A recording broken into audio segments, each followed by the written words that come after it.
Yeah, could I speak with Lyle Laverty? May I tell Roy? This is Danny Perez from Los Angeles. Annie Perez? See if I can connect you.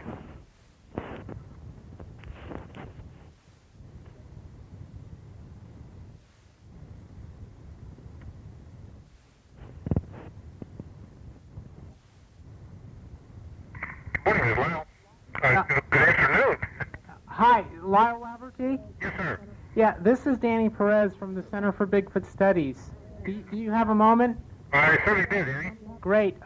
This regards something that happened back October of 1967 1967. in Bluff Creek.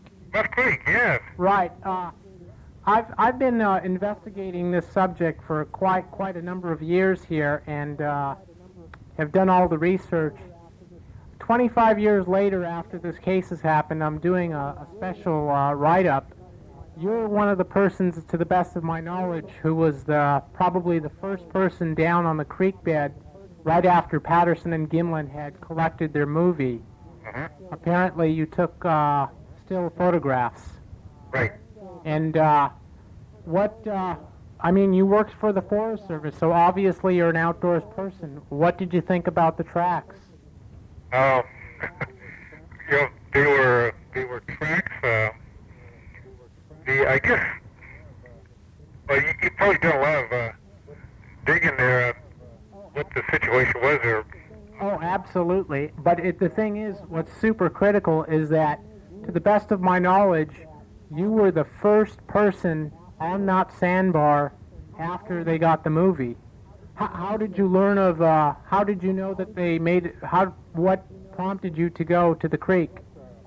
Well, I was working with the timber sale preparation crew. We were laying out timber sales at the time.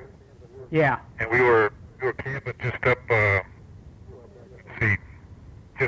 back on the Bluff Creek Road at the time. So you were at Louse Camp? Notice Creek. You were at Notice Creek Camp. Right. How many people were there? Oh boy, there must have been 4 or 5 of us, I guess, were there. So October 20th is when the film was made. You were actually camped in that area? Yes. Yeah. In fact, we've been, laying out timber sales. How did you learn of the film? Well, let's see. Somebody, oh boy, I can't remember exactly how we learned about that. Somebody must have called us or passed it on to us or something about that had happened in Bluff Creek. And so it was a verbal transmission? They didn't phone you or? Oh, no, we didn't have any phones up there. And at the time you were working for doing timber surveying? Yeah, we were preparing timber sales at the time. So what was your immediate reaction to? Did you even think that there was a possibility that these things existed? Oh, I'd been there for a couple of years and had heard lots of the stories about Bigfoot. So yeah, it was certainly a possibility. I thought, wow. So what did you know there were tracks on the sandbar? Somebody told us that the tracks were just off. There was a timber sale operation going on at the same time, and so there was a road right along the creek bottom, and the sandbar was just just on the other side of this creek. I don't see. Let's see. It must not have been more than. It's hard to remember now, but it probably wasn't more than 100 feet from the edge of this road. So. There were logging trucks, all that stuff going on back and forth down that road too. So, I think somebody just said that's about. Well, they indicated about where it was. We had a good sense of where that bar was. Yeah. So actually, you found the film site on your own. Oh yes, yeah. Nobody showed it to us. So how many people went up to look at the tracks? Just you? No, let's see. There were two or three other guys, and I'm trying to recall. There were summer people that worked for us at the time. What, since I can't speak with them, what were your impressions when you saw the tracks? First off, did you think they were real? Oh boy,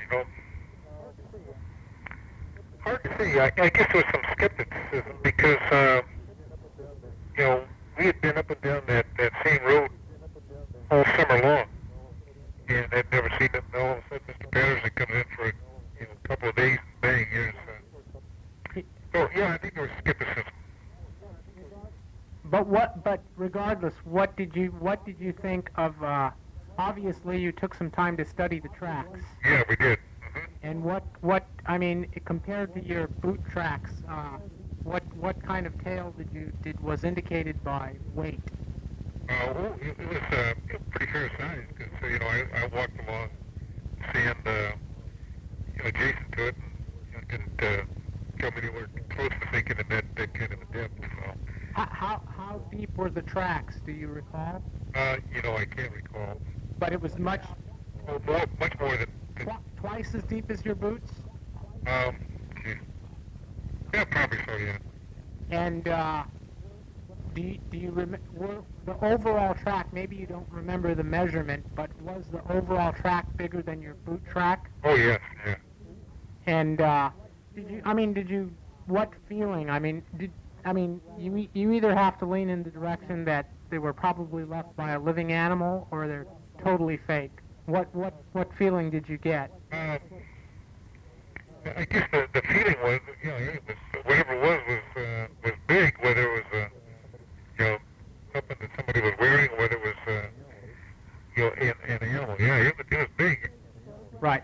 Did you take photographs? Yeah, I did. How many pictures? Let's see, I must have taken probably half a dozen or so. Do you still have negatives intact? I think there were slides is what I took. Right. Do you still have slides intact? I think I do, yes. Is there a possibility of a quarter of a century later publishing those slides? Probably so. Okay, you don't. Great. So what happened then? Because this is the most celebrated incident in all of the Bigfoot literature. Was that right? And the thing is, I have to talk to you only because you were involved. I see. And it's just like, I'm not accusing you of anything, it's just that you were there. Yeah. Do you think you were the first, your group of 4 or 5, were you the first people right after Patterson-Gimlin? You were there, on the 21st? Okay, so I can't remember. The next day. Yeah, we were there the next day, yeah. How about the 20th, which I think was a Friday? Do you recall Patterson-Gimlin indicated that there was a heavy rain? Could you verify that? I can't remember that now. Yeah. Uh, So did you ever take notes or anything? no, I really didn't. I just snapped those pictures and that was it. Okay, but did you put a ruler next to the tracks?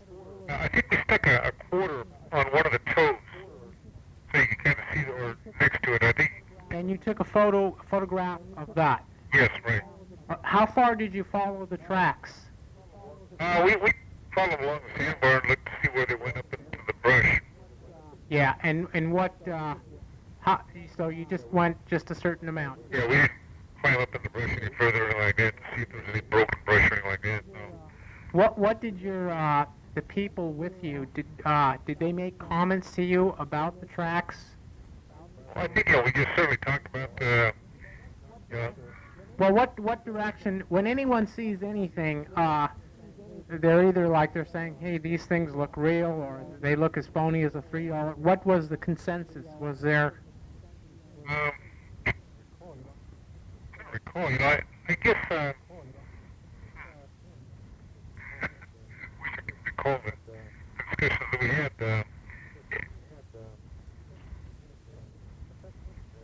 That's a tough question. I think we certainly looked at tried to figure out whether there was just like a plate or something somebody had on their foot. We tried to figure that out.